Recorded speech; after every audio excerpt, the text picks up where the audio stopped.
नमस्कार. झी 24 तासच्या दिवाळी स्पेशलमध्ये आपल्या सगळ्यांचं स्वागत. आज मी ज्यांची मुलाखत घेणार आहे त्या सेलिब्रिटी न्यूट्रिशनिस्ट आहेत म्हणून त्यांची मुलाखत मी घेणार नाहीये.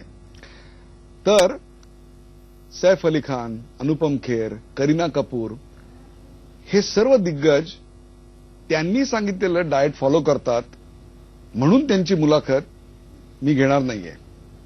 तर तुम्ही कुणीही असा, गृहिणी असा, वर्किंग वुमन असा किंवा कॉलेजला जाणारी मुलगी किंवा रिटायर्ड असा, तुम्ही कुणीही असा, ज्या प्रत्येकाला आयुष्य अत्यंत आनंदी, निरोगी आणि खेळकरपणे जगायचंय आणि मस्त खाऊन जगायचंय, त्या प्रत्येकाला पुढचा 1 तास आयुष्यातला अत्यंत महत्वाचा असणार आहे. I can guarantee you that. तर स्वागत करूया फिटनेस विद्यापीठाच्या जगद्गुरू आणि फिगर विद्यापीठाच्या कुलगुरू, the one and only one, Rujuta Diwekar.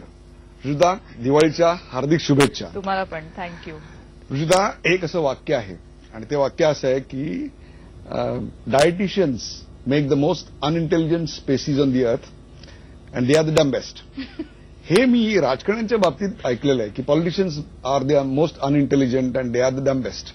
पण डायटिशियनच्या बाबतीत मी हे पहिल्यांदा ऐकलं आणि ते पहिल्यांदा ऐकलेलं वाक्य दुसऱ्या कोणाचंही नसून ते सेलिब्रिटी न्यूट्रिशनिस्ट रुजुता दिवेकर यांचं आहे. Why this? मला वाटतं कारण की मला किती स्वतःकडे अक्कल आहे किंवा नाहीये ह्याची मला My पूर्ण God. खात्री आहे. म्हणून मी अगदी कम्फर्टेबली म्हणू शकते की येस शोअरली की ज्यांचं बाकी काहीच होत नाही, म्हणजे जे आयुष्यभर शाळेमध्ये ॲव्हरेजच असतात, मग 12वीमध्ये पण असे 80च्या खाली थोडेसे समवेअर बिटवीन 60 आणि 80, जितके पण स्टुडंट सगळे ॲव्हरेज लाईफ आपली जगतात स्कूल आणि कॉलेजमध्ये, आणि ज्यांना कुठचीही युनिव्हर्सिटी ऍक्सेप्ट करत नाही किंवा ज्यांच्याकडे इतकी बुद्धी नसते की ते कुठचीही कॉम्पिटिटिव्ह एक्झाम देऊ शकत नाही, त्या सगळ्यांसाठी हे करिअर चांगलं आहे. ते ज्यांना कुठलीही विद्यापीठ ऍक्सेप्ट करत नाही ते स्वतःचं विद्यापीठ निर्माण करतात. असं आहे. ग्रेट. पण हे वाक्य अशाकरता महत्वाचं होतं की ज्या मुलांना 80-90% मार्क मिळून ते IIT किंवा तत्सम ठिकाणी प्रवेश मिळू शकत नाहीत, अशा हताश होणाऱ्या प्रत्येक मुलामुलीला आत्ताचा हा इंटरव्ह्यू अफलातून महत्वाचा असणार आहे. Mark my words. Rujuta, you go to Rishikesh, you do trekking. तुमच्याकडे आलेल्या प्रत्येकाच्या जीवनशैलीचा अभ्यास करून you suggest a diet to them. How is this process? मी 2004 मध्ये अनिल अंबानी यांच्याबरोबर काम केलं आणि मग मला तेव्हा कळलं की आपल्याला जर का खूप काही करायचं असेल एका वर्षभरात किंवा अगदी फक्त एका दिवसात पण 24 तासात पण, तर त्या सगळ्याचा पहिल्यापासून प्लॅनिंग होण्याचं खूप गरजेचं आहे. कारण का जर का ते प्लॅन्ड असेल तरच आपण या सगळ्या गोष्टी करू शकतो, नाहीतर आपण इच्छांसकट मरतो, असं त्यांनी मला सांगितलं होतं. तर इन 2004 त्यांनी मला सांगितलं की तुला जर का पुढचा जन्म ह्या गोष्टींसाठी घ्यायचा नसेल की आपण ह्या जन्मात काय काय करू शकलो असतो, तर त्याच्यासाठी फक्त planning in advance is necessary. इतरांना एवढं सगळं डाएट आणि जीवनशैली हे सगळं सांगता, do you yourself ever get time to follow it? 100%. आणि माझी सगळी conviction. Walk the talk. Yeah totally. कारण डायटिशियन्स जरी डंब असल्या तरी आमचे क्लायंट्स खूप इंटेलिजंट असतात. क्या बात है. तर जे क्लायंट ऐकतायत त्यांनी स्वतःची पाठ थोपटून घ्यायला हरकत नाही. त्यांना माहिती आहे. आणि जे क्लायंट होऊ इच्छितात त्यांना स्वतःला जर इंटेलिजंट बनवून घ्यायचं असेल तर त्यांचे क्लायंट व्हायला हरकत नाही. नाही, मला वाटतं खूप इंटेलिजन्स लागतो वेळेवर खायला, चांगल्या गोष्टी खायला. खूप फक्त इंटेलिजन्स नाही तर फिअरलेसनेस पण लागतो, कारण की आजकाल लोक खायलाच घाबरतात आणि क्लायंट्स इंटेलिजंट आणि फिअरलेस असल्यामुळे दिवाळीच्या मुहूर्तावर खायलाच घाबरतात हे वाक्य म्युझिक सारखं गाजणार आहे. बजाते रहो. थँक्यू. तर मी समज जर का उगाच काहीतरी बोलले आणि ते जर का मी स्वतःच्या सारखं गाजणार आहे. बजाते रहो. थँक्यू. तर मी समज जर का उगाच काहीतरी बोलले आणि ते जर का मी स्वतःच्या आयुष्यात फॉलो करत नसेल तर त्याचा इफेक्ट माझ्या क्लायंट्सवर पण तेवढासाच होतो आणि मग माय सक्सेस रेट किंवा my failure rate depends on की माझी स्वतःची प्रॅक्टिस कितपत आहे. You are the living example of Rujuta Diwekar theory. Oh my God, probably yes, yeah. Great. But more than Rujuta Diwekar theory, I am the living example की आपल्याकडे ज्या फार पूर्वीपासूनच्या खाण्यापिण्याच्या जी संस्कृती चालू आहे किंवा मराठी खाद्य संस्कृतीची चालू आहे, मला असं वाटतं की मी त्याचीच एक लिव्हिंग एक्झाम्पल आहे, कारण की मी ती पूर्ण टोटली फॉलो करते. क्या बात आहे. म्हणजे आपल्या घरात पूर्वी आजीबाईच्या काळापासून जे बनवलं जायचं त्याच फूडवर तुमचा विश्वास आहे. फिटनेससाठी, स्लिम फिगरसाठी काहीतरी वेगळं डाएट, काहीतरी परदेशी डाएट, काहीतरी आपल्या घरात नसलेल्या वस्तू आपण खायला पाहिजेत वगैरे, या सगळ्यावर तुमचा अजिबात विश्वास नाही. जे जे आपल्या घरात आपले आजी आजोबा करत होते, नाना नानी करत होते, दादा दादी करत होते, तेच सगळं. 100%. कारण ते ट्राईड आहे, ते टेस्टेड आहे, त्याच्यावरती खूप रिसर्च झालेला आहे. आपल्याकडे ओरल ट्रेडिशनमध्ये तो रिसर्च झालाय की आजी आईला सांगणार, आई मुलीला सांगणार, मुलगी तिच्या पुढे मुलींना सांगणार. आणि आता ज्या world over cutting edge labs आहेत, जिकडे खूप रिसर्च होतो, they have millions of dollars to just spend on research. त्या रिसर्चमधून पण आता हेच एक कन्क्लुजन येत आहे की रिजनल आणि ट्रेडिशनल इटिंग प्रॅक्टिसेस यांना कुठचाच ऑल्टरनेटिव्ह नाही. तर ह्या आपण जितक्या फॉलो करू तेवढंच health, fitness, diabetes control, sugar control, blood pressure control, all of this lies in following the traditional eating म्हणजे प्रॅक्टिसेस. मेट्रो लाईफचे जे सगळे दोष आहेत ते सगळे दोष हे आपल्याला आपल्या जुन्या काळातल्या जीवन पद्धतीनं आणि अन्न पदार्थांच्या पद्धतीनं दूर करता येतात. Is that what you are saying? Yes yes. Sound so interesting. खाकेत कळसा आणि गावाला वळसा अशी परिस्थिती आहे. क्या बात. ऍब्सोल्युटली. त्याला नाव पण आहे, it is called nutrition transition.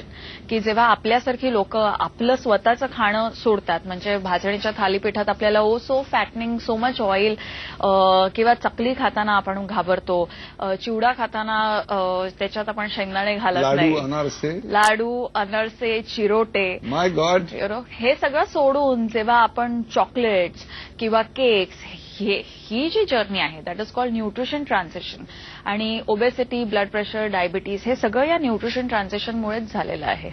म्हणजे आपल्या घरात आत्ता घरोघरी ही मुलाखत जेव्हा लोक बघतायत त्यावेळेला घराघरांमध्ये लाडवाचे, बेसनाच्या लाडवाचे वास येत आहेत. चिवडा तळलेला असेल, चकल्या केलेल्या असतील, करंज्या असतील, हे सगळं खायला तुमची अजिबात नाही. हे सगळं करून सुद्धा आत्ता जशा रुजुता दिवेकर दिसत आहेत किंवा करीना कपूर किंवा तत्सम कोणीही दिसत आहेत, तसं सुद्धा दिसता येतं. Is that what your theory says? मला वाटतं असंच खाल्ल्याने आपल्याला चांगलं दिसता येतं, क्या बात. नाहीतर आपण कायम वयापेक्षा खूप मोठं दिसायला लागतो. कारण आपण आपली भूकच मारायला लागतो, आणि भूक मरणं हे डिसीज आणि एजिंगची साईन आहे. तर त्यामुळे ती आपण नर्चर केली पाहिजे. दिवाळीमध्येच ती जर का नर्चर झाली तर पुढे आपलं पूर्ण वर्ष चांगलं जातं. दिवाळीच्या पहिल्या दिवशी याच्या इतका दुसरा मौलिक सल्ला आमच्या प्रेक्षकांसाठी कुठलाही नसेल की बिनधास्त जे आहे ते खा. हे कोण सांगताय? तर एका मराठी घरात जन्माला आलेली, परंतु आत्ता इंडस्ट्री वर्ल्ड असेल किंवा बॉलिवूड असेल त्यातल्या प्रत्येक सेलिब्रिटीला जिचा सल्ला आपल्या फूडसाठी घ्यावा लागतो ती आणि ती एकमेव म्हणजे रुजुता दिवेकर. क्या बात है. Rujuta, your first shot of fame was I think Kareena Kapoor. Kareena Kapoor size 0. This is where we heard the first name. पहिल्यांदा नाव पुढे आलं ते म्हणजे रुजुता दिवेकरचं. She became a turning point in your life, हे तर सत्यच आहे. परंतु त्यांच्या करीना कपूरच्या आयुष्यात सुद्धा जर आपण ग्राफ पाहिला चित्रपटांचा, तर त्या साईज 0 नंतर that also became a turning point for her career. या सगळ्याविषयी आणि विशेषतः साईज 0 याविषयी something I would like to hear it from your mouth. मला वाटतं मी झीच्याच स्टुडिओमध्ये होते तेव्हा मला पहिल्यांदा हा प्रश्न विचारला गेला की साईज 0 म्हणजे काय, आणि साईज 0 म्हणजे काय हे मला अजिबात माहिती नव्हतं. कारण की करीनाचं आणि करीनाचं सगळं वर्क शेड्यूल तेव्हा इतकं विचित्र होतं आणि आत्ताही असतं की तिला आपण कधी काय खावं ह्याच्याबद्दल कन्फ्युजन होतं. आणि मग आम्ही ते सगळं प्लॅन केल्यानंतर शी कुड ईट अकॉर्डिंग टू दॅट. आणि मग ती बारीक झाली आणि टशनचं हर साईज बिकेम अ सेन्सेशन. तर साईज 0 हे काय हे मला तेव्हा पहिल्यांदा कळलं.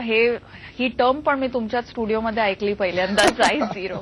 तर साईज 0 हे पॅरिसमध्ये ही टर्म आली होती की ज्यांना खूप छोट्या छोट्या साईजचे कपडे लागतात, त्या कपड्यांची साईज 0 होती आणि आता इट हॅज बिकम फॅशनेबल की प्रत्येक बारीक मुलीला लोक साईज 0 म्हणतात. तर वेल तेव्हा मला असं वाटायचं की का हिला सगळे साईज 0 म्हणतायत.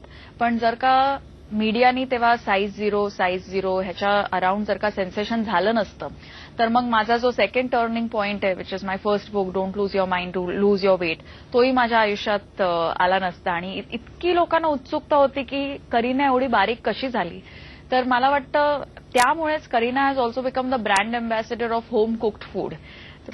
यु नो की मी खाऊनच बारीक झाले. तर मग हळूहळू सगळ्या टीनेज मुली तिचे सगळे वाटतं मला जरा पुन्हा ऐकू दे. खाऊनच मी बारीक झाले. माय गॉड. म्हणजे आता जर हा इंटरव्ह्यू बघताना कोणी आपल्या डायनिंग टेबलवर बसून चकली, चिवडा, लाडू वगैरे खात असतील, त्यांचा हात थांबायची काहीही गरज नाहीये. ते खाता खाता सहज हा कार्यक्रम बघू शकतात आणि तरी सुद्धा ते स्लिम आणि फिट राहू शकतात. मला वाटतं खात असताना कार्यक्रम बघू नये, सगळ्या सेन्सेसनी कार्यक्रम बघावा. आणि खात असताना मग बरंच सगळे डोळे, हात, कान, नाक, जीभ ही सगळी खाण्यातच मग आपली इन्व्हेस्टेड असते. नाहीतर काय आपण कायम आपल्या बाहेरच्या व्यक्तीला विचारतोय मी किती खाऊ. डायटिशियन्सना जेव्हा लोक हा प्रश्न विचारतात की मी 2 पोळ्या खाऊ शकते का, मी रात्री भात खाऊ शकते का, मला वाटतं हा सर्वात मोठा मूर्खपणा आहे. कारण आपल्या बाहेरचं कोणीच आपल्यासाठी फूड पचवत नसताना आपणच आपलं फूड पचवतो. त्यामुळे आपणच हा विचार केला पाहिजे की आपण 2 चकल्या खावा की 3, पण खाण्याला घाबरू नये. जे काही समोर येईल ते खावं. हो, पण it should be your choice. ते आवडलं पाहिजे तरच खावं. एका पब्लिशरनी ईमेल लिहिलं की we would like you to write a book for us आणि you know would you consider doing that. मला वाटलंय कोणीतरी आपल्याला टाइमपासमध्ये हा ईमेल टाकलाय. दुसऱ्या दिवशी दुसऱ्या एका पब्लिशरनी मला सेम ईमेल ला. मग मी माझ्या काही फ्रेंड्स बरोबर बोलत होते. ते लोक they come from Ivy League universities, खूप शिकलेले आहेत. ते मला म्हणाले की तुला जर काही माहिती करून घ्यायचं असेल की इट्स अ जेन्युइन थिंग का नॉट अ जेन्युइन थिंग, तर तू ईमेलवर त्यांना सांग की तुला पैसे ऑफर करायला की how much are you willing to pay for this. तर म्हणून मी या दोघांना पण ईमेल लिहिला की you know what is your offer. आणि मग त्यांनी मला 1 lakh rupees as an offer असा ईमेल केला. तो 1 लाख रुपीज बघितल्यावरच मला धक्का बसला. आणि की देन आय रिअलाइज की नाही दिस इज सिरियस.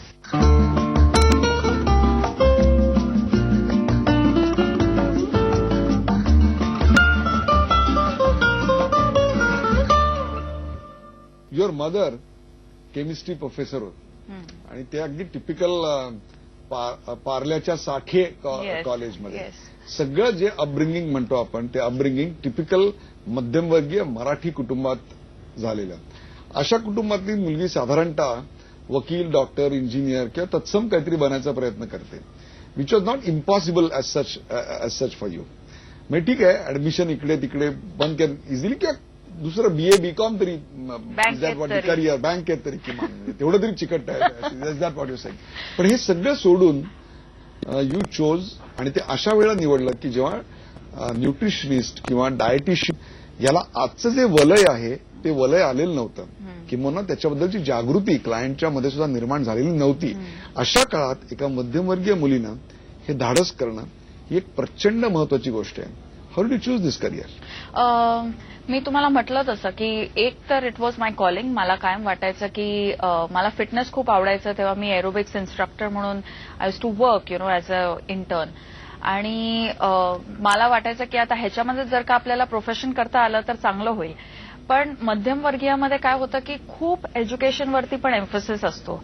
त्यामुळे मला माझ्या आईने सांगितलं होतं की तुला काय वाटेल ते कर, पण तुझं पोस्ट ग्रॅज्युएशन पर्यंत तरी एज्युकेशन झालं पाहिजे. टिपिकल एकदम नो की पण पोस्ट ग्रॅज्युएशन पर्यंत एज्युकेशन म्हणजे जर का या लाईनीत झालं तरच आपल्याला ह्याचा काहीतरी फायदा आहे हे मला कायम वाटत होतं.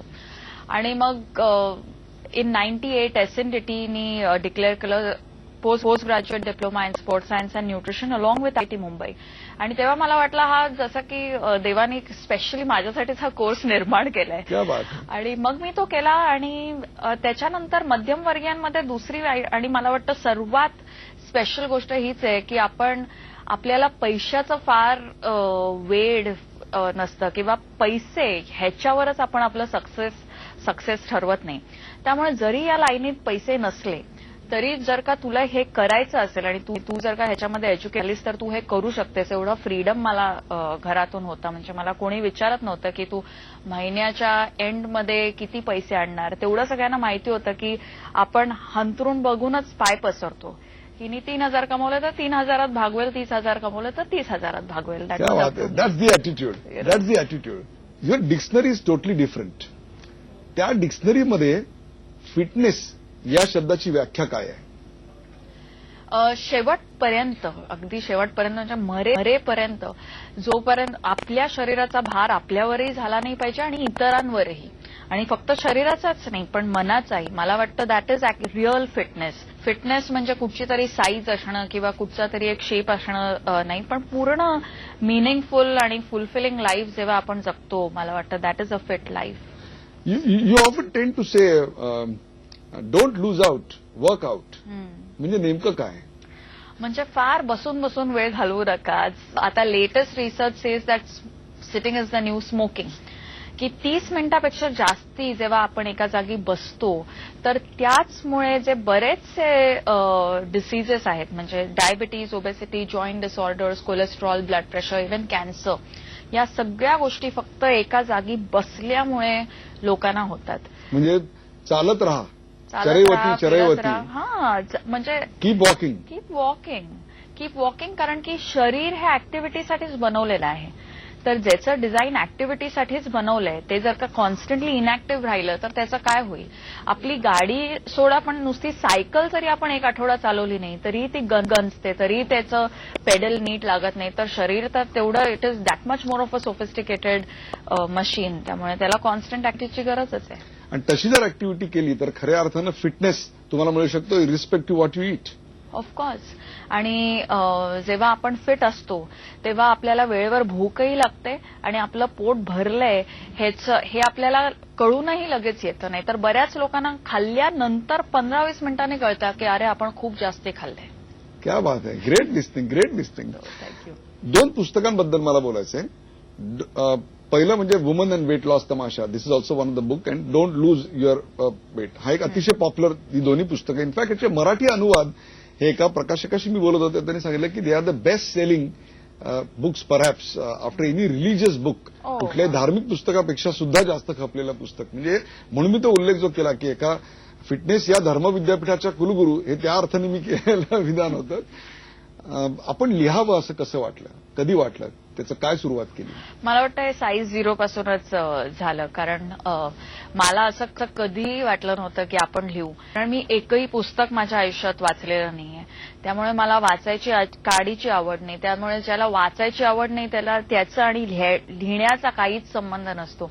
पण जेव्हा टशन रिलीज झाला आणि मग हे पूर्ण साईज 0 चाललं आणि करीना कपूर सारखा एवढा ग्लॅमरस नेम आणि फेस जेव्हा माझ्याशी असोसिएट झाला तेव्हा मला एका पब्लिशरनी ईमेल लिहिलं की we would like you to write a book for us आणि would you consider doing that. मला वाटलं कोणीतरी आपल्याला टाइमपासमध्ये हा ईमेल टाकलाय. दुसऱ्या दिवशी दुसऱ्या एका पब्लिशरनी मला सेम ईमेल टाकला. मग मी माझ्या काही फ्रेंड्स बरोबर बोलत होते. ते लोक they come from Ivy League universities, खूप शिकलेले आहेत. ते मला म्हणाले की तुला जर काही माहिती करून घ्यायचं असेल की इट्स अ जेन्युइन थिंग का नॉट अ जेन्युइन थिंग तर तू ईमेलवर त्यांना सांग की तुला पैसे ऑफर करायला की how much are you willing to pay for this. तर म्हणून मी या दोघांना पण ईमेल लिहिला की व्हॉट इज युअर ऑफर. आणि मग त्यांनी मला 1 lakh rupees as an offer असा ईमेल केला. तो 1 लाख रुपीज बघितल्यावरच मला धक्का बसला आणि की देन आय रिअलाइज की नाही दिस इज सिरियस. आणि प्रॉबेबली तेव्हा फॉर द फर्स्ट टाइम मला वाटलं की they are ready to pay so much money. I have never seen so much money in my life. I should write. तर माझा actually money was the reason why I wrote. पण त्याच्यामुळे फरक इतका प्रचंड मोठा पडला की डाएटबद्दल आणि निरोगी जीवनाबद्दल, आनंदी जीवनाबद्दल जी जागरूकता विशेषतः मराठी वाचकांमध्ये, प्रेक्षकांमध्ये निर्माण झाली त्याला कारणीभूत काय असेल ना सर्वात, तर ही 2 पुस्तकं आहेत असं मला प्रामाणिकपणे वाटतं की त्याच्यामुळे अगदी खेडोपाड्यात ही पुस्तकं पोहोचलेली आहेत. आणि 60 वर्षात 60-70च्या ज्येष्ठ नागरिकांपासून ते अगदी कॉलेजच्या तरुणीपर्यंत प्रत्येकाला असं वाटतंय की आपण हे पुस्तक वाचल्यानंतर जे आपल्याला कळतं तसं आपण राहिलं पाहिजे. हे या पुस्तकांचं फार मोठं कॉन्ट्रीब्युशन. थँक्यू. पण तेव्हा मी जेव्हा ही ऑफर ऍक्सेप्ट केली तेव्हा मला काय माहिती होतं की ह्याचं काय म्हणजे हे किती सक्सेसफुल होणार आहे किंवा कोण वाचणार आहे. मला वाटलं होतं की आपल्याला मुंबईत साधारण एक 100-150 लोक आपल्या ओळखीची आहेत. इतक्या लोकांना तर आपण फोर्स करू विकत घ्यायला आणि बाकी यू डोंट नो. ही जी नावं आहेत सगळी, करीना कपूर काय, अनिल अंबानी काय, अनुपम खेर, हे क्लायंट्स कसे मिळाले? हा प्रत्येकाला पडलेलं कोड आहे की तुम्ही असं त्यांच्याकडे गेलात आणि तुमचं व्हिजिटिंग कार्ड दिलं आणि बायोडाटा दिलात आणि त्यांनी सांगितलं ओके आजपासून मी माझ्या सगळ्या सवयी सोडणार आहे आणि whatever Ruchita says I am going to follow. असं तर नक्कीच नसेल झालं. नाही, असं झालं नाही. तुम्ही हा म्हणालात खडतर प्रवास आहे ना, त्याविषयी कळलं पाहिजे. मला वाटतं जिकडे प्रेम असतं ना कुठच्याही गोष्टीवरती तिकडे आपल्याला असं वाटत नाही की आपल्याला याचा खूप त्रास होतोय किंवा आपण आपल्या चपला जिजवतोय और व्हॉट एव्हर. मी खूप 99 पासून मी हे काम करते. तर 99 मध्ये पण जेव्हा मी काम करत होते तेव्हा my very first client was a film star. कारण की तेव्हा असं रेग्युलर लोकांना वाटायचंच नाही की आपण बारीक राहावं. हे ऑलरेडी फक्त ग्लॅमरस प्रोफेशनमध्येच होतं. तर फरा म्हणून जी ऍक्टर आहे तब्बूची बहीण, she is one of my first clients. ती आणि डेव्हिड धवनच्या मिसेस लाली धवन. त्यामुळे माझं पहिला क्लायंटच पहिल्या 1-2 क्लायंट्सच फिल्म इंडस्ट्रीमध्ये होत्या. आणि या प्रोफेशनचं speciality is word of mouth. म्हणजे कोणाचंही कितीही मोठं जरी नाव असेल पण ते वर्ड ऑफ माउथ चांगलं होण्याकरता पहिला क्लायंट जो आहे किंवा पहिली क्लायंटेल जी आहे ती संतुष्ट असावी लागते तरच ते वर्ड ऑफ माउथ होतं. 100%. पण हे प्रोफेशन असंही आहे की डायटिशियन किंवा डायटिशियनच्या एक्सपर्टीज किंवा अबिलिटीपेक्षा जो क्लायंट आहे त्याचं किती मोटिवेशन आणि डिसिप्लिन आहे त्याच्यावरतीच पूर्ण सक्सेस डिपेंडंट असतो. तर त्यामुळे मला वाटतं की माझ्यावर देवाची एक मोठी कृपा आहे की मला पहिल्यापासूनच खूप कमिटेड आणि डिसिप्लिन लोकच येतात माझ्या आयुष्यात. अनिल अंबानी किंवा Kareena Kapoor in spite of their busy schedule they are very committed. म्हणजे ते सांगितलेलं डाएट फॉलो करतात किंवा regular exercising absolutely part of their day. Absolutely. आणि मी हेच बघितलं की जितकी लोक बिझी असतात जितकं ते जास्ती कामं करतात तेवढे ते जास्ती कमिटेड आणि डिसिप्लिन्ड असतात खाण्यापिण्याच्या बाबतीत आणि एक्सरसाइजच्या बाबतीत. आणि जे लोक असं म्हणतात की अरे आपल्याकडे वेळच नाहीये ते खोटंच बोलत असतात असं आता मी ठरवलंय. 24 तास काम करतात त्यांच्याकडे आणखीन एका कामासाठी अर्धा तास असतो 100% आणि जे अर्धा तास काम करतात त्यांना दुसऱ्या कामासाठी 23.5 तास सुद्धा नसतात. Is that the reality? Yes, totally. वरण भात आणि त्याच्यावर तूप, मीठ आणि लिंबू, it's the ultimate dish. Kareena Kapoor. Is that the reality? Yes, totally. वरण भात आणि त्याच्यावर तूप, मीठ आणि लिंबू, इट्स द अल्टिमेट डिश. करीना कपूरलाही हे खूप आवडतं. म्हणजे बाकी पण लोकांना हे खूप आवडतं आणि आपणच ह्या गोष्टी खात नाही. भात, तूप आणि साखर या तिन्ही गोष्टी सेफ आहेत. सेफ इनफॅक्ट रेकमेंडेड आहेत. जेव्हा करीना कपूरला दुसऱ्या दिवशी असं कुठच्या गाण्याचं शूट करायचं असतं तेव्हा तिला खूप फ्लॅट स्टमक तिचं पाहिजे. त्या दिवशी म्हणजे त्या रात्री द नाईट बिफोर तिचं मील इज ऑलवेज भात. साधारणतः जीवनशैलीच्या बद्दल जे बोलला तर याच्यामध्ये 3 धोके आम्ही कायम ऐकलेले आहेत. व्हाईट्स आर बॅड असं आपण म्हणू. कारण या तिन्हीचा रंग हा पांढरा आहे. ते म्हणजे एक म्हणजे भात, दुसरं म्हणजे तूप आणि तिसरं म्हणजे साखर. हे तिन्ही खाऊ नका. ह्याच्यामुळे कोलेस्ट्रॉल वाढतं, ह्याच्यामुळे तुम्ही जाडे होता, ह्याच्यामुळे तुमची चरबी वाढते, ह्याच्यामुळे तुम्ही म्हातारी लागता. इथपासून एक ना अनेक अशा अनेक समजुती आहेत. त्याच पॉईंट का ह्याच्यामुळे कोलेस्ट्रॉल वाढतं, ह्याच्यामुळे तुम्ही जाडे होता, ह्याच्यामुळे तुमची चरबी वाढते, ह्याच्यामुळे तुम्ही म्हातारी लागता. इथपासून एक ना अनेक अशा अनेक समजुती आहेत. त्याच point on one side. And look at Ruchita Diwekar. त्या सांगतायत no problem, eat all this. मला वाटतं की खूप ओव्हर सिम्प्लिसिक आपण डाएटचा हे केलेलं आहे की आता सगळं पांढरं म्हणजे वाईट. पण आपण जर का आपल्या खाद्य संस्कृतीतले जर का पंचामृतांकडे बघितलं तर हे सगळेच पांढरे आहेत.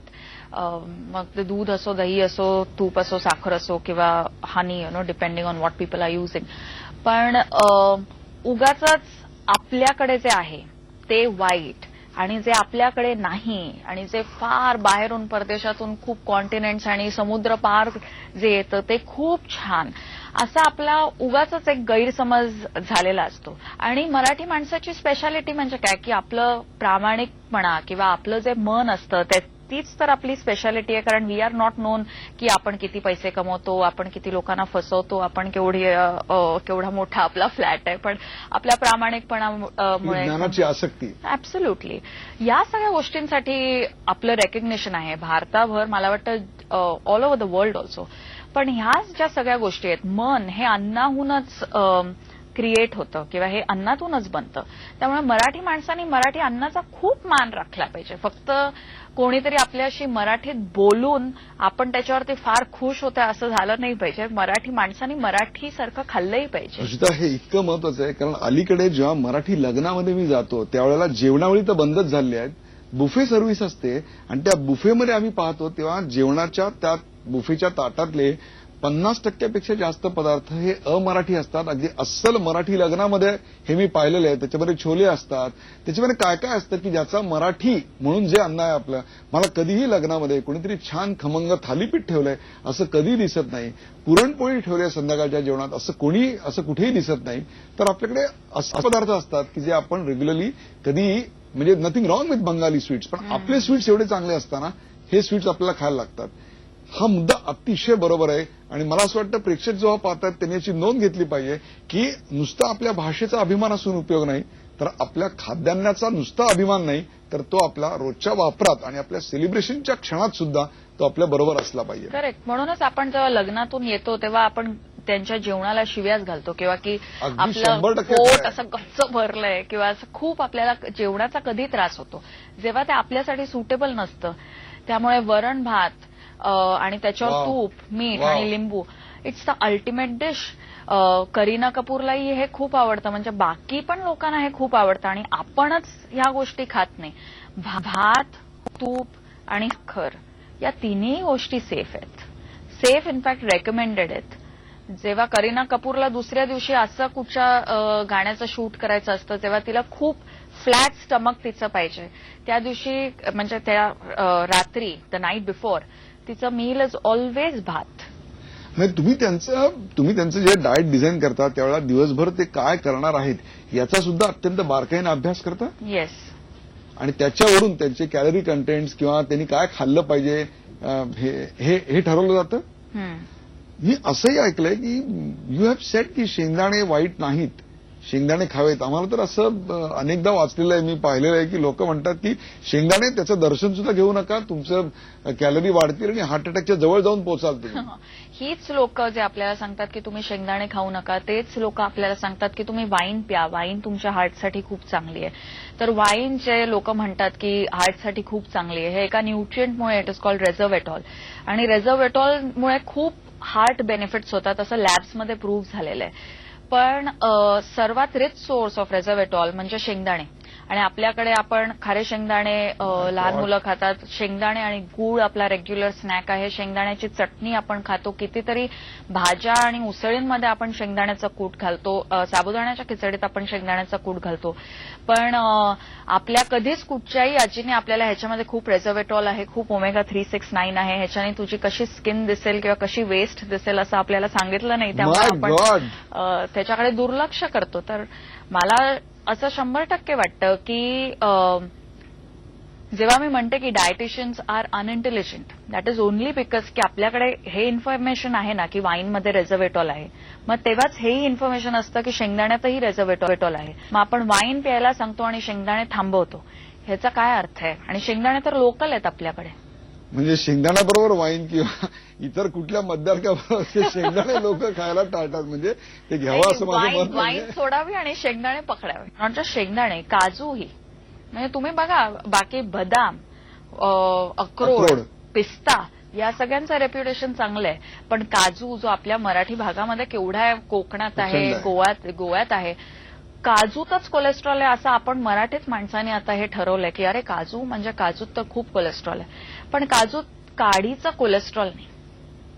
काजू इनफॅक्ट ज्यांना कोलेस्ट्रॉल असेल त्यांनी काजू हा खाल्लाच पाहिजे, कारण काजूमध्ये फायटोस्टेरॉल आहे, म्हणजे प्लांट फॉर्म ऑफ कोलेस्ट्रॉल, जे खाल्ल्याने ज्यांचं कोलेस्ट्रॉल हाय असतं ते लो होतं. म्हणजे आता दिवाळीला जर कोणी खरेदीला बाहेर पडत असेल तर बायकोनी नवऱ्याला निश्चित सांगायला हरकत नाही की जा हे सगळं घेऊन येत आहे, त्याच्याबरोबर एक काजू कतली 1 किलो घेऊन या. काजू आणा आणि मग आपण चिवड्यात काजू घालतोच, किंवा कधी कधी बेसनाच्या लाडूत आपण काजू घालतो, किंवा नुसते एक मूठभर काजू खायला for Diwali. I think that's great. या बात आहे. हे सगळं इतकं दिवाळीच्या पहिल्या दिवशी हे ऐकणं म्हणजे काय अनुभव असेल, आणि ते सुद्धा अशा व्यक्तीकडून की जिनी या भारतातल्या अत्यंत नामवंत लोकांना फिट आणि फ्रेश ठेवलंय त्यांच्याकडून ऐकणं म्हणजे काय आनंद आहे हे तुम्हाला नक्की कळलं असेल. आजकाल अनेक मुलं मुली हे 12-14 तास घराच्या बाहेर असतात, त्यांना बाहेरचं खाण्याशिवाय दुसरा पर्याय उरत नाही, अशा प्रकारची परिस्थिती आहे. मग बाहेर म्हटलं तर रस्त्यावरचं तळलेलं काहीतरी असतं, प्रत्येकाला चांगल्या हॉटेलमध्ये जाऊन जेवण परवडतं असं नाही, आणि चांगल्या हॉटेलमध्ये चांगलं जेवण मिळतं असाही भ्रम आता काही उरलेला नाहीये.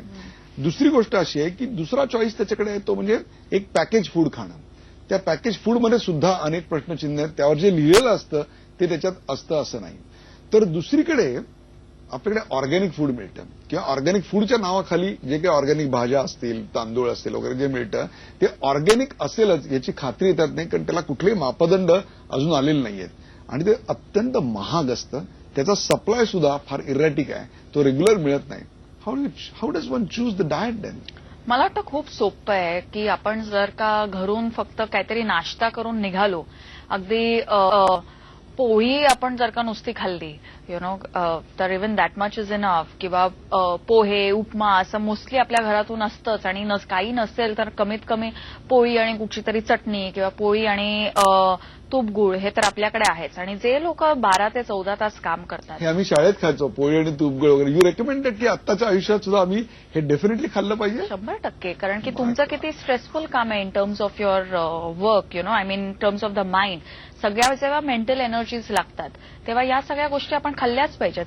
माझ्या मते जर का प्रत्येक यंग स्टुडंटनी किंवा प्रत्येक यंग प्रोफेशनल जे 12 ते 14 तास बाहेर असतात त्यांनी जर का फक्त एक केळं स्वतःकडे ठेवलं, एक मूठभर शेंगदाणे, पोळी तूप गुळ, तो आपण सकाळी जरी नेला तरी आपल्याला 4:30-5 वाजता आपल्याला खाता येतो, आणि एखादा लाडू किंवा नारळाची बर्फी, या सगळ्या गोष्टी इझिली घरी बनवता येतात. 4 मील्स आपल्याला घरी छान, स्वस्त आणि अप्रतिम टेस्टमध्ये या आपण कॅरी करू शकतो, आणि ह्याच सगळ्यांनी आपली फिटनेस पण मेंटेन होते. बाहेर पडल्यानंतर बाहेर रस्त्यावर मिळणारं अन्नच खायला असं पाहिजे नाही, तर आपल्या आईनं किंवा बायकोनं बनवलेलं घरातलं तूप गुळ पोळी हे सुद्धा तितकंच न्यूट्रिशियस आणि हेल्दी आहे. क्या बात आहे.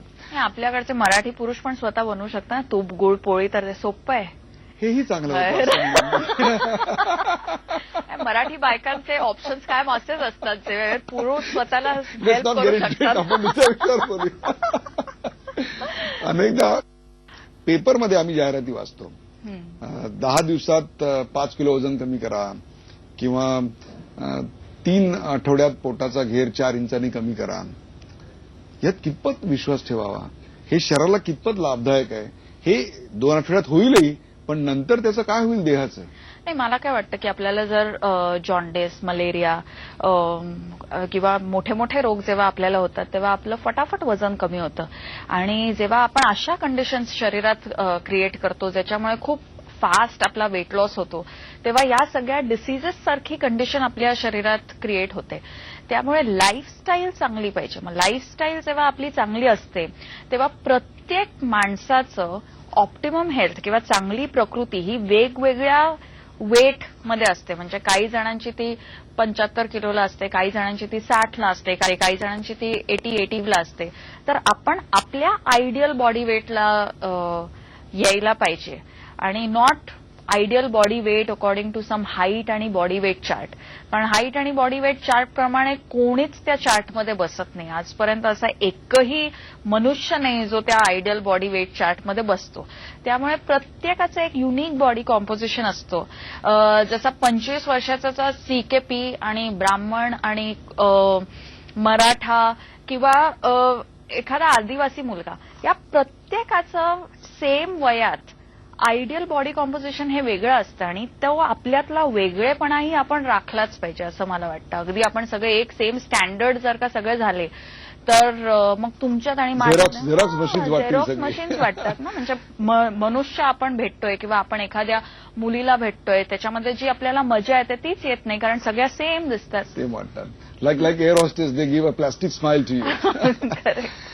आपण एका दुसऱ्या विषयावर बोलूया. अत्यंत महत्वाचा असा आहे तो की जर हाय प्रोटीन पाहिजे असेल, आजकाल प्रोटीन डाएट विषयी फार बोललं जातं आणि हाय प्रोटीन जर पाहिजे असेल तर चिकन खाल्लं पाहिजे आणि व्हेजिटेरियन इज गुड असं शुद्ध शाकाहारीवाले खूप मोठ्यानं सांगत असतात. What is your take on non veg and veg which is good for life and which is not good for life? मला काय वाटतं एक तर की अन्नाकडे किंवा जेवणाकडे फक्त जेव्हा आपण लेबल्समधून बघतो कॅलरीज किती, प्रोटीन किती, कार्बोहायड्रेट किती, फॅट किती, तर तो आपला एक खूप नॅरो किंवा शॅलो व्ह्यू असतो. म्हणजे आता आपण या रूममध्ये बसलोय, कोणीतरी जर का एक छोटी खिडकी इकडे बनवली आणि बघितलं की काय चाललंय तर त्यांना सगळं आपल्या खोलीत काय काय चाललंय ते काय कळत नाही. असं एखादीच एक नॅरो व्ह्यू दिसतो आणि त्या नॅरो व्ह्यू वरून आपण कुठचीही डिसिजन किंवा कुठचाही मोठा निर्णय घेऊ नये असं ऑब्व्हियसली मला वाटतं हे कॉमन सेन्सच आहे. तर कुठच्याही खाण्याकडे फक्त प्रोटीन म्हणून बघणं हे खूप डेंजरस गोष्ट आहे. ते दुसऱ्या हानिकारक गोष्टी असू शकतात, बऱ्याच असू शकतात. मराठी खाणं, प्रत्येक रिजनचं खाणं म्हणजे देशावरची लोक कोकणातल्या लोकांपेक्षा वेगळी खातात, कोकणातली लोक नाशिक वाल्यांपेक्षा वेगळी खातात, नाशिकची लोक पुण्यापासून वेगळी खातात. हा वेगळेपणा आपण राखला पाहिजे कारण प्रत्येक रिजनची जी स्पेशालिटी आहे त्याप्रमाणे जर का आपण खाल्लं तर तिकडचे जे सीझनल चेंजेस असतात किंवा जे एन्व्हायरमेंटमुळे जे त्रास होतात, आता खूपच उन्हाळा आहे किंवा खूप आता कोरडं झालंय किंवा खूप थंडी झाली आहे, या सगळ्यापासून आपण स्वतःला सेव्ह करू शकतो.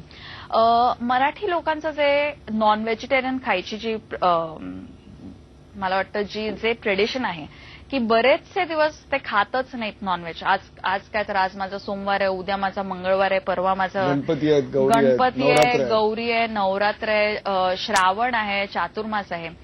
तर ऑलरेडी आपल्या संस्कृतीत इंटेलिजंटली मीठ खाणं is a part of our life.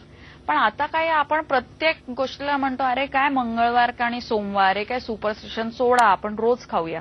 पण रोज खाल्ल्याने काय होतं की मीटमध्ये, नॉनव्हेजमध्ये फायबर नसतो आणि ज्या गोष्टीत फायबर नसतो त्या जर का आपण रोज खाल्ल्या तर त्याचा आपल्या पोटाला त्रास होऊ शकतो. म्हणूनच आधीपासून ही संस्कृती होती की मे बी सोमवारी खा किंवा मंगळवारी खा किंवा बुधवारी खा किंवा फक्त रविवारी खा आणि इतर दिवशी खाऊ नये. परत जेव्हा आपण खातो तेव्हा त्याबरोबर पोळी किंवा भात किंवा भाकरी that's an integral part of the meal. म्हणजे आपण फक्त चिकन म्हणजे फक्त तंगडी खात नाही, त्याची करी किंवा फ्राय फिश वगैरे करून कायम पोळी किंवा भाताबरोबर ते खाल्लं जातं.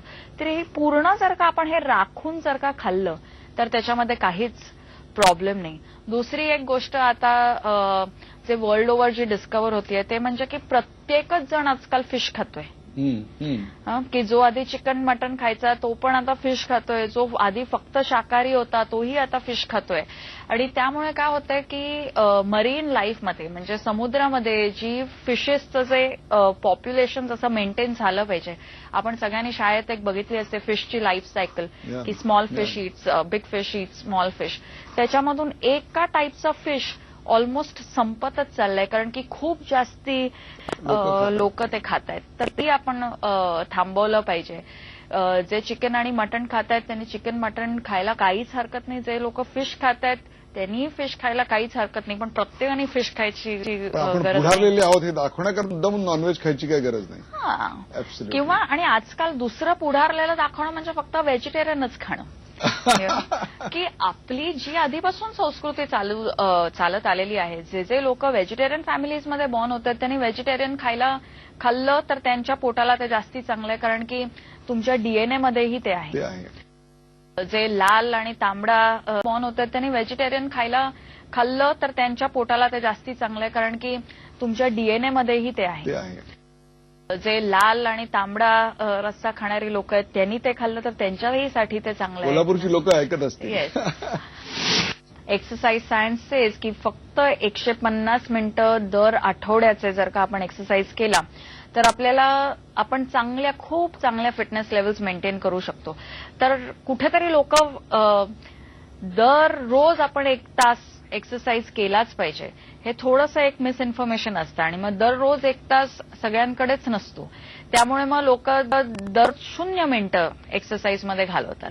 तर त्यापेक्षा जर का आपण आठवड्याची 150 मिनिटं असं समज जर का धरलं तर ते कोणालाही प्रत्येक आठवड्यात आपल्याला ते पाळता येईल. अगदी दिवाळीतही आपल्याला ते पाळता येतं.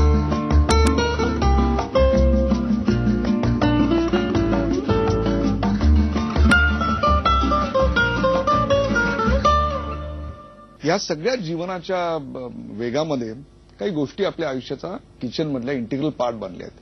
पूर्वी पाटा वरवंटा होता, रगडा होता, खलबत्ता होता.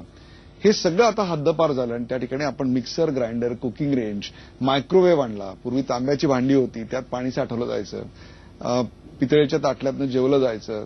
आता त्याच्याऐवजी आपल्याकडे प्लास्टिकच्या बॉटल्स आल्या. या सगळ्याचा आपल्या डाएटवर, आपल्या तब्येतीवर काही लॉंग टर्म, शॉर्ट टर्म परिणाम होत असतो. Is it dangerous? It is very very dangerous, specially plastic. कारण की प्लास्टिक आणि त्याचं कॉन्स्टंट इंटरॅक्शन विथ फूड. आजकाल लोक झोपतात तेव्हाही त्यांच्या अगदी कुशीकडे त्यांच्याकडे प्लास्टिकच्या बाटलीत पाणी असतं.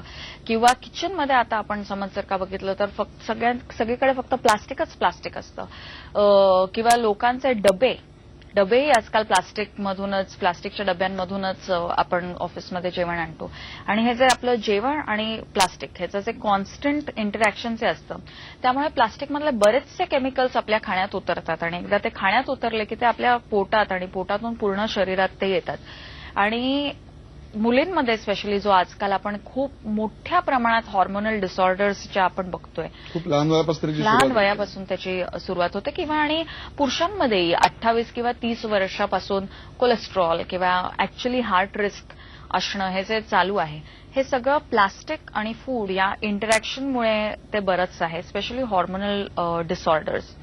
आणि मायक्रोवेव्ह पण again it's the same thing की अगदी फार पटकन जेव्हा काहीतरी गरम होतं तेव्हा ते इनइक्वली गरम होतं. म्हणजे वरचा भाग खूप गरम, खालचा भाग खूप थंड आहे. मायक्रोवेव्ह मध्ये रेग्युलर होतं. आणि जर का जेवण चांगलं राहिलं पाहिजे, हवं असं आपल्याला वाटत असेल तर त्याला युनिफॉर्म हीट मिळाली पाहिजे. आणि युनिफॉर्म हीट मिळाली पाहिजे म्हणूनच बायका कितीतरी वेळ अशा किचनमध्ये त्या हलवत वगैरे असायच्या. स्पेशली आता जेव्हा आपण लाडू करतो तेव्हा लाडूला युनिफॉर्म हीटची खूप गरज असते. घाणा तो हळूवार करावा लागतो, त्याला गॅस जोरात ठेवून चालत नाही आणि कॉन्स्टंटली हलवायला लागतं. रंग बदलेपर्यंत ते करावं लागतं की प्रत्येक फूड मॉलिक्युलला तेवढीच हीट मिळाली पाहिजे. तर या ऑब्व्हियसली या सगळ्या बारकाया ज्या आपण आत्तापर्यंत पाळत होतो ते मायक्रोवेव्ह पाळू शकत नाही, ते प्लास्टिकचे डब्बे पाळू शकत नाहीत, ते प्लास्टिकच्या ताटल्या पाळू शकत नाहीत.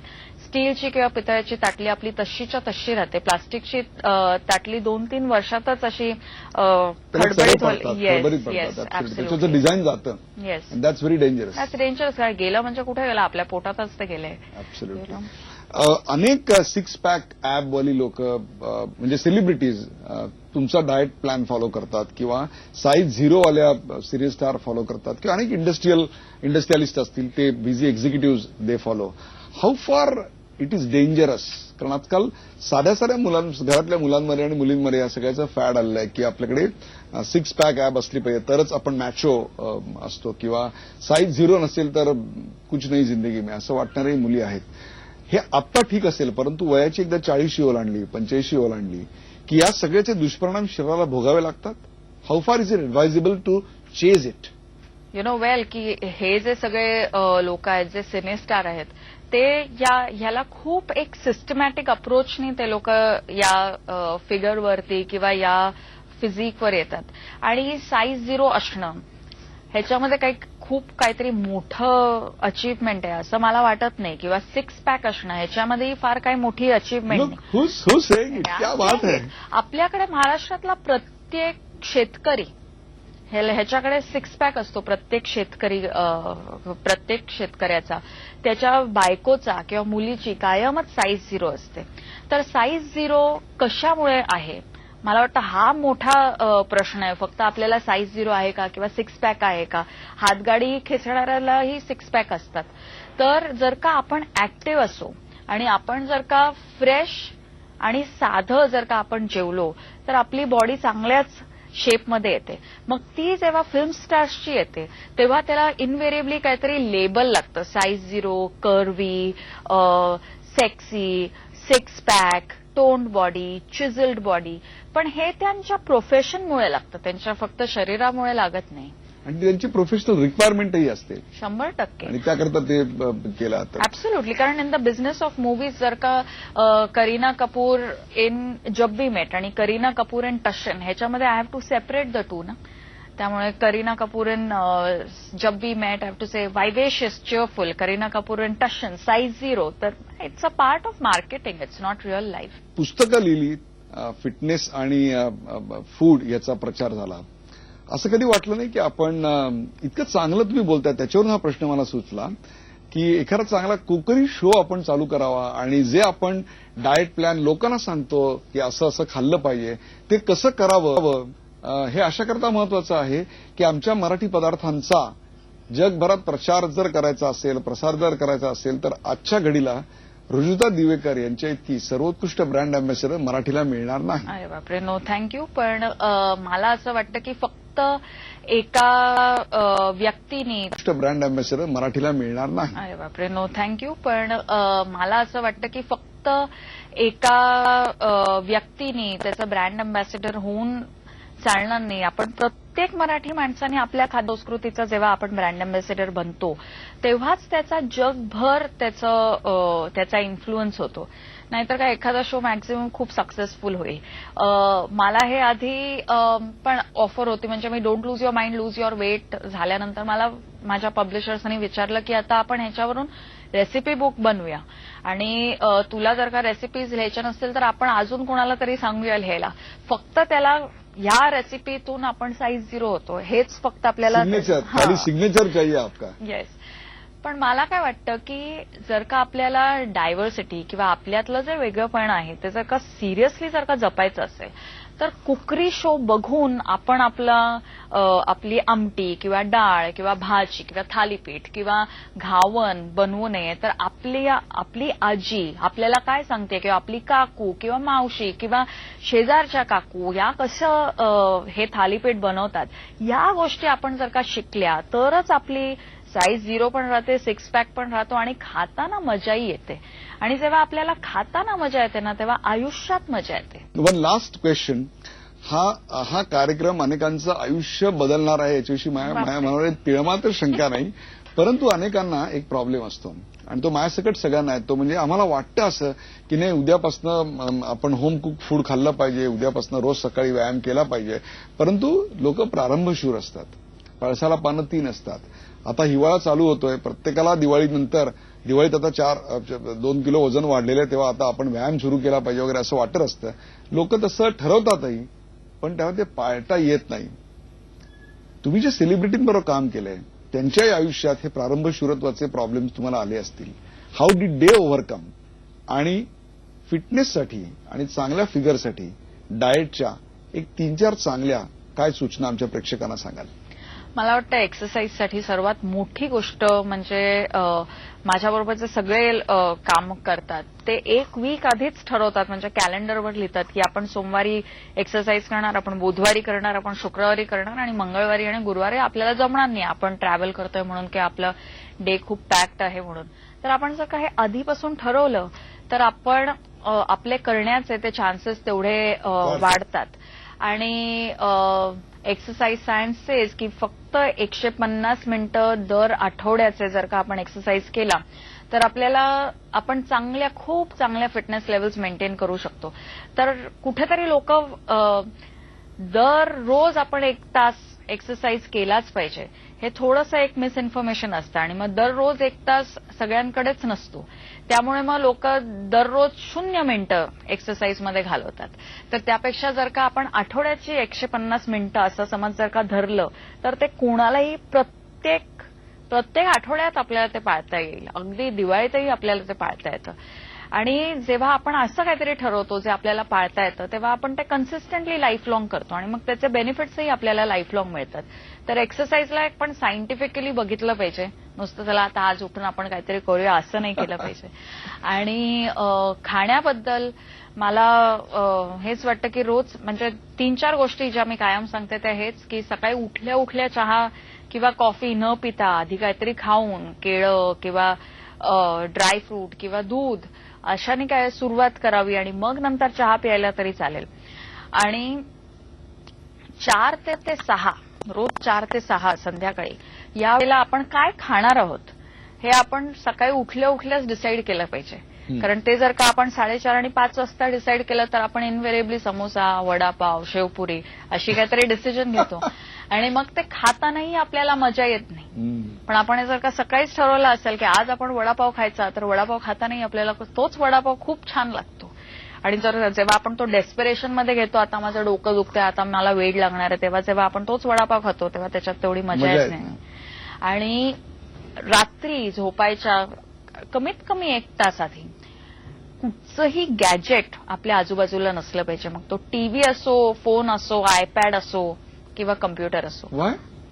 कारण जेव्हा लाईट एमिट होतो ना, टीव्ही मधूनही होतो, फोन मधूनही होतो, तर त्यामुळे आपल्या ब्रेनमधून असे सिग्नल जातात सगळ्या हॉर्मोन्सला की अजूनही दिवसच आहे आणि त्यामुळे बरेचसे चुकीचे हॉर्मोन्स निर्माण होतात रात्री. म्हणून तुम्ही आजकाल बघितलं असेल लोकांना रात्री झोप लागत नाही, insomnia it is very common, आणि सकाळी उठावं असं वाटत नाही. ह्या ज्या गोष्टी आहेत त्या सगळ्या चुकीच्या वेळेला चुकीच्या गोष्टी केल्यामुळे आहेत. म्हणून कमीत कमी 1 तास आधी तरी सगळं बंद करून फक्त स्वतः वाचन केलेलं चालेल. वाचन केलेलं चालेल. क्या बात आहे. प्रेक्षक, मी तुम्हाला सांगितलं होतं या मुलाखतीच्या सुरुवातीला दिवाळीच्या या पहिल्या दिवशी मी तुम्हाला अशा व्यक्तीची भेट घडवणार आहे की जी तुमची दिवाळीच नव्हे, दिवाळीचा आनंदमय होणारच आहे. आणि पुष्कळ खाल्लं तरी सुद्धा काहीही प्रॉब्लेम नाही. फक्त तुम्हाला जे खायचंय त्याचा प्लॅन करा आणि त्यानंतर तसा एक्सरसाइज करा. जे खाणार आहात ते होम कुक फूड असलंच पाहिजे. या विषयावर एवढंच नव्हे तर तुमच्या घरातलं मायक्रोवेव्ह असेल, व्हेज नॉन व्हेज, 6 पॅक ॲब, अशा सगळ्या गोष्टींबद्दल आज रुजुता दिवेकर यांनी मन मोकळे विचार मांडले. ज्या मुली विशेषतः खेडेगावातल्या मुली हा कार्यक्रम बघत असतील, मध्यम वर्गातल्या मुली हा कार्यक्रम बघत असतील, त्या प्रत्येक मुलीला आपल्या स्वप्नांचं आभाळ किती मोठं असलं पाहिजे याचं उत्तम उदाहरण म्हणून जर कोणाकडे पाहायचं असेल तर ते मला असं वाटतं रुजुता दिवेकर यांच्याकडे पाहिलं पाहिजे. रुजुता, दिवाळीच्या खूप खूप पुन्हा एकदा शुभेच्छा आणि आमच्या प्रेक्षकांसाठी इतका वेळ काढलात त्याबद्दल धन्यवाद. थँक्यू.